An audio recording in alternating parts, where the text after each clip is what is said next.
نبی پاک علیہ الصلوۃ والسلام کی شہزادی ہیں، اپنے ہاتھوں سے گھر کا کام کرتی ہیں اور ہاتھوں میں چھالے پڑ جاتے تھے، بعض اوقات جسم پر نشان پڑ جاتے. تو مولا علی شیر خدا نے بی بی فاطمہ رضی اللہ تعالیٰ عنہ سے کہا کہ اے فاطمہ، نبی پاک کے پاس کچھ غلام اور کنیزیں آئے ہیں، اب وہاں جا کر ان کے پاس کوئی غلام ساتھ لے آئے تاکہ گھر کے کوئی کام کر لے، کوئی کنیز آ جائے. تو آپ گئیں تو کہتی ہیں نبی پاک کے ساتھ صحابہ بیٹھے تھے، تو میں نے بات نہیں کی، میں گھر آ گئی. نبی پاک علیہ الصلوۃ والسلام شام خود تشریف لے آئے، فرمایا کہ اے فاطمہ کیوں آئی تھی؟ تو کہتی میں نے عرض کی حضور گھر کے کام کاج کے لیے کوئی خادم مل جائے. تو سرکار دو عالم علیہ الصلوۃ والسلام وہ خاتون جنت جن کو فرمایا کرتے کہ میرے جگر کا ٹکڑا ہے،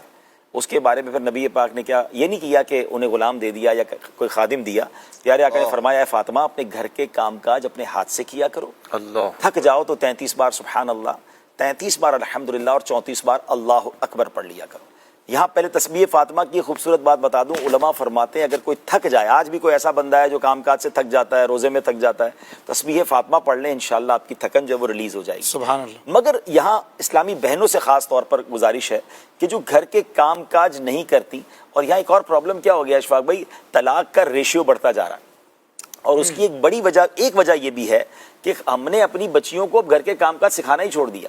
اب ماسیاں گھر میں ہیں، کام کرنے والیاں ہیں، تو بندہ کہتا ہے کیا ضرورت ہے میری بچی کو کام کرنے کی. لیکن جس سسرال میں اس نے جانا ہے، اگر اس کو کھانا پکانا ہی نہیں آتا، گھرستی ہی نہیں آتی، اس کو کپڑوں کے بارے میں کچھ نہیں پتا، طے کیسے کرے کچھ بھی نہیں آ رہا ہوتا، اتنا کوڑا اپنی بچی کو رکھتے ہیں کہ بعد میں نیکسٹ لائف میں اس کو مشکل ہو جاتی ہے. یہاں ماں باپ کو بھی چاہیے کہ بے شک اللہ نے آپ کو نوازا ہے، آپ کے گھر میں ملازمین کیوں نہ ہوں، آپ بچی کو گھر کے کام کاج ضرور سکھائیں، کیونکہ جو بھی خاتون گھر کے کام کاج اپنے ہاتھ سے کرتی ہے وہ دوسرے گھر کی آنکھوں کا تارا بن جاتی ہے. ہمیں اللہ کرے یہ بات سمجھ آئے تو اب بی بی فاطمہ رضی اللہ تعالیٰ عنہ کو نبی پاک خادم کیا جنتی خادم دے سکتے تھے، آپ تو جنتی خزانوں کے مالک ہیں نا، مگر آپ نے اپنی بچی کی تربیت اس طرح فرمائی. تو یہاں ماں باپ کے لیے بھی ایک درس ہے کہ وہ بچیوں کی تربیت کیسے کریں، اور یہاں ان بچیوں کے لیے بھی درس ہے. عید کے دن قریب آ رہے ہیں، تو جو بیچارے ایسے لوگ ہیں جو مڈل کلاس ہیں یا غریب لوگ ہیں، ان کے گھروں میں فرمائشی لسٹ شروع ہو گئی ہے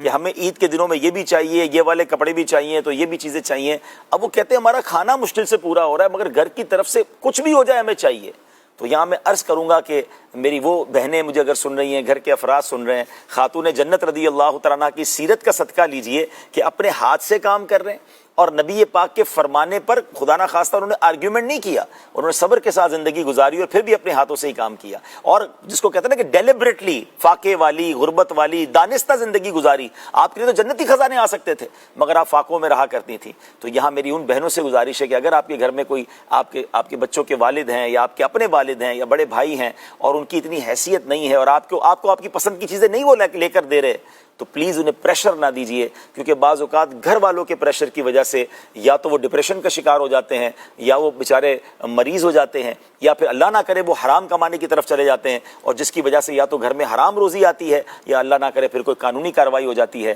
تو اللہ کی رضا پر راضی رہیں، اللہ سے دعا کرتے رہیں. میں بھی دعا کرتا ہوں، آپ بھی دعا کریں کہ اللہ ان تمام ہمارے غریب مسلمانوں کے گھروں میں خوشحالی عطا فرما دے، ان کے رزق میں اللہ وسعت دے دے، مگر پریشر نہ دے. تھوڑا سا وقت اگر مشکل ہے تو اللہ کی رضا پہ راضی رہیں، انشاءاللہ جلد اچھے دن آ جائیں گے.